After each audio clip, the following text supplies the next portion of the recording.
Welcome back YouTube, VST here, and today I want to talk about the Z Flip4, what I just have in my hand, guys. It's gonna be a human review about me being primarily a big phone user. How do I get along with this thing called a flip phone?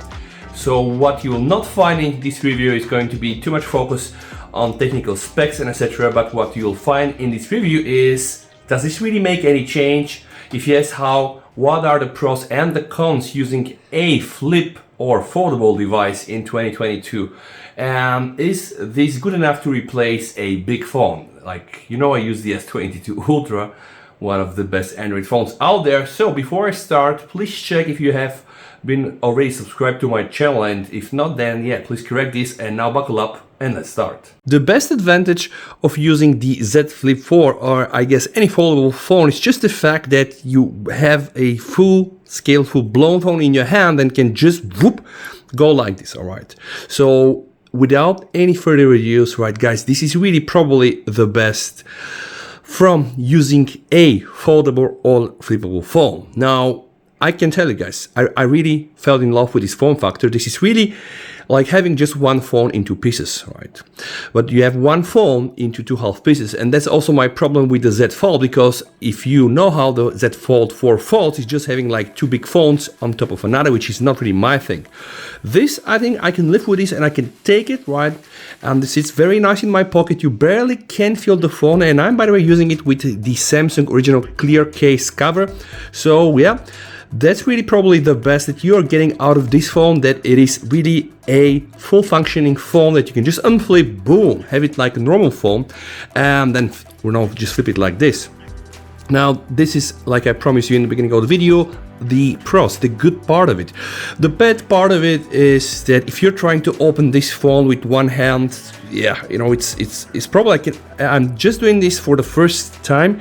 Oops. In front of a camera, and yeah, just let's face it guys, you are not able to open this phone with one hand if you're walking, and if somebody calls you, it will appear here on this screen, and of course you can pick up, but then you're gonna be on loudspeaker, so everybody will hear you, right? So this is kind of this disadvantage, so you need to use your both hands to fully open the phone. This is the limitation, and because I want to create this video as a human review, guys, the other important thing is that apparently you can bend the phone like this, right? There is something called the flex mode that apparently can enable for most of the application. What you get at the end is the application that will run on the upper part of the screen, and then you have this kind of like mouse experience with the touchpad, and everything more like even the two fingers for scrolling up and down. But you know what? Honestly guys, I put my hand to my heart, I never use this one, right? So the other option that I'm just thinking, for me this probably will work best in the camera mode, because of course you also do get a flex mode in the camera mode. So let's say if I want to film myself, or if I want to film another phone, I can just put this phone like this, right? And then use it without a tripod. And this is probably the best that I believe I can get out of the so-called flex mode, right? Which, by the way, doesn't really work natively with Instagram and with some other apps. Else you can probably get the flex mode everywhere, right? See here, I have Twitter, right? I just get this icon, guys, there, and if I go and enable the flex mode, once you're in a flex mode, you can get access to your notifications, you can do a screenshot, you can manipulate your brightness, also the level of your sound, and then you get, of course, this like PC experience, you know, with a mouse that you can hover. It's not bad, right? But being a tiny phone, perhaps this would make more sense on the Z Fold, where apparently you can just use this, like a proper laptop, right? But going back on my first topic, guys, the best benefit that you're gonna get from this phone is the fact that it really flips very small, very tiny. And the moment you open it, you have this full-fledged phone. I like this Sony inspired style, because the phone is very long and very tall. And don't ask me about proportions. I have told you in the beginning of this video, you're not gonna get this technical specs and etc. I'm just going to be very brutally honest with you so that you realize how great I am or how bad I am with using this, I think, for more than 1 week. And of course, the most important question coming from the S22 Ultra, can this fully replace it or not? So yeah, again, check if you subscribe, if not subscribe, and please keep watching. Now let's go back to some of the things that matter when you use a flip phone. This is already the 4th generation, guys. The 1st generation was bad. It was really meant for early adopters. So the 2nd one was not great. I don't want to say bad, but it was not great. The battery was bad, the camera was bad, the experience was bad, so okay, it was bad. Then the 3rd one, which is the last year's, it was not so bad at all, right? It pretty much worked okay. You can flip it 1,000 times, I'm not sure, 150,000 times.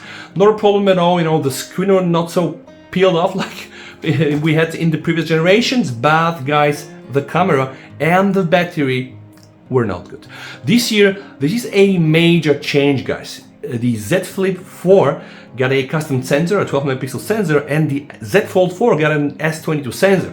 So I can tell you guys, the shots that I'm doing with this phone, and I'm just gonna throw some samples right now, and I'm going to talk over the samples, but the camera really is okay. I would not say it's the best, it's greatest, and of course I do use the S22 Ultra, but as you can see from the shots, the camera is not so bad at all. You get all the whistles, all the blows, you get 40K 60 from the back camera, right? You have the Snapdragon 8 Plus Gen 1, you can seamlessly change between all the modes, the video is great, the microphones are good. The only limitation is, or the only few limitations are that you cannot do 4K 60 FPS on the ultra wide camera, guys, and there's the other thing that you don't really have optical zoom, because just see here, guys, you just have this very clear design. You have 2x, which is I think only digital, and it's okay. 3 to 4x digital, okay, and then 10x is not so good, as you can just see from the samples, right? But this year, the camera on the Z Flip4 is good. I would not say it's great, it's the best, but it's good. It's good enough to really do the job, and you know, I am using the Z Flip4 now for 1 week and a half, and my S22 Ultra just stays on my desk.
С краката също, и с краката.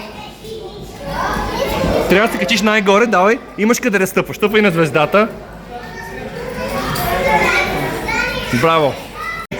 А? Няма, не. Ти си вързан, да знаеш, не можеш да паднеш. Ти си вързан и не можеш да паднеш. Давай нагоре, продължавай. Ти си вързан, не можеш да паднеш. Ако паднеш, просто си разпери ръцете, ти си с тази уникална връв, да. Сега е там фани това горното, ако успееш. А така и айде нагоре още. Браво.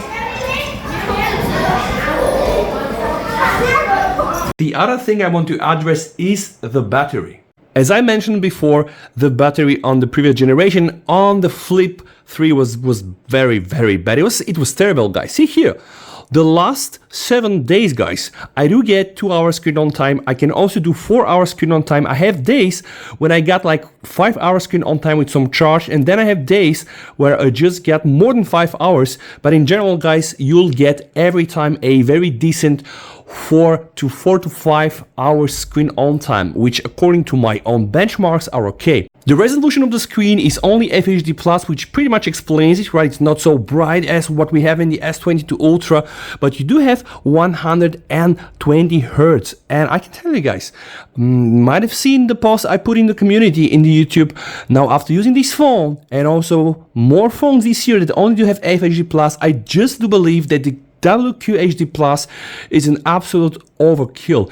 We don't actually need these, guys. You have here everything that you require, and unless you're really like a crazy geek, or you are, you have very strength eyesight that you can just see it, I myself cannot do the difference, guys. You have the HDR10 Plus, you have the FHD Plus, and this really should pretty much be enough for a phone, right? And you know what happens when you put FHD Plus on your S22 Ultra? It's just better. Let's now speak about the sound, guys.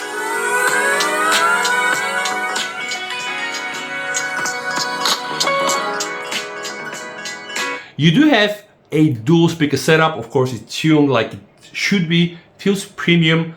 Some people are not happy with the haptics. I don't really use that so often, so I cannot complain. It's probably a bit lower than what we have on the S22 Ultra, but remember, the S22 Ultra guys were not happy with the S22 Ultra because the S21 Ultra haptics were stronger, but I would say like they are different because the motors there are inside are different. But that's not what I'm saying, guys. What I'm saying is that the sound of this phone is gonna be okay. The feeling in the hand from this phone is quite okay. This got me to a point when I take my Z Flip4 and then take my Ultra, and the Ultra feels big, that's not a problem. Feels heavy, that's not a problem, but it does feel like an old product, like legacy, like obsolete. That's the strange history of the Z Flip4. So if I have to go back to the beginning of my video, the fact that it flips is nice, right? And I can show this off to my kids and to some random folks, and yeah, it's just interesting. But I don't really find any practical use of this flex mode, right? Perhaps the only practical use for people like me is just doing some video content where you just put the phone like this and you can use it without a tripod. So the flex mode is nice, but it's just more like a gimmick to me. But, all right, this is just when the phone is kind of flexed. When you full flip it and you put it in your pocket, guys, this is where, for me at least, the real benefit shines, all right? It's just like you have a proper phone, cut in half, put in your pocket, and then boom, and you forget it, just like a pack of cigarettes, right? Then of course the best part, you just unflip it, and then you have access to a, I would say, rather normal phone. I do joke that it has the Sony factor again. It's like tall and it's not so wide, it's narrow, which I kind of like. It's compared to the S22 Ultra, it's a little bit different. The camera is okay, the battery is okay, the performance, guys, the performance is not bad at all, because why? We do have here the Snapdragon 8 Plus Gen 1, and I did some Geekbench tests, guys. Sometimes it was okay, like the very first time I did it, you can just see this was the result I got. Sometimes I can go over 1000. You know, Geekbench and Samsung doesn't really have the best history in the place. I really get some weird Geekbench scores on my Samsung devices, but honestly, it feels fluid. It comes with Android 12 One UI 4.1.1.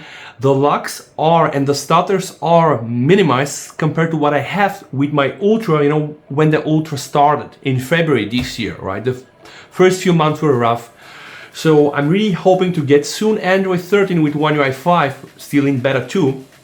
Put it on my Flip, guys, and then I'm gonna be able to share more thoughts on you. And before I do close the video, I want to address the external screen because it's fairly limited. There are some things that you can do, like check the weather, you know, and of course have access to your music controls and have some widgets here that apparently you can just choose from the stock OS from Samsung One UI. There's also a cover launcher that you can start some applications inside this very tiny screen. I would say I'm just gonna show you guys like this, right? But then there is something interesting called the cover screen OS, and I really hope to have a chance to do a full in-depth review. I did already my first initial impression video. You can use the cover screen OS and turn this small screen as a full-fledged phone, start all the applications and etc. Now just overcome these native limitations that apparently Samsung put there, alright? And guys, this has been kind of my version of the human review. The very big question that I said and I asked in the beginning is this worth it, and can this replace the S22 Ultra? Now, if you are obsessed on cameras, right? Not really. If you are obsessed on having a very big phone with a big screen, not really. But if you have a moderate use like I do, some photos there, some games, some mails, some videos, yeah, definitely you can just live with this Z Flip4. I mean, that's really the case, guys. But if you're focused on getting the best out of the best, then yeah, I will just show you guys the best out of the best is still gonna be here, the S22 Ultra. If you are just okay to get, you know, some of this and the best of that and kind of a mixture, of course, to improvise and play with a new form factor, then probably the Z Flip4 will be for you. If you like content like this, guys, let me know. Like the video, subscribe to the channel. Please, you and your family stay safe until we meet in one of my next videos. And with that said, VST over and Bye. bye.